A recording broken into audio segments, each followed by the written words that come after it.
X99 TV news Telangana ఏర్పడిన తర్వాత BRS ప్రభుత్వం ఒక వర్కింగ్ జర్నలిస్టులను కూడా ఇప్పటి వరకు అరెస్ట్ చేయలేదు.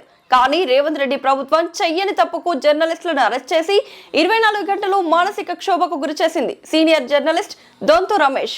ఒక్కటి మాత్రం చెప్పదలుచుకున్నాం తెలంగాణ ప్రభుత్వానికి, ప్రధానంగా సీఎం రేవంత్ రెడ్డి గారికి. తెలంగాణ రాష్ట్రం ఏర్పడిన తర్వాత ఇప్పటి వరకు కొంతమంది యూట్యూబ్ జర్నలిస్టులను అరెస్ట్ చేశారు కానీ ఏ వర్కింగ్ జర్నలిస్టును కూడా తెలంగాణ ప్రభుత్వం వచ్చిన తర్వాత అరెస్ట్ చేయలేదు.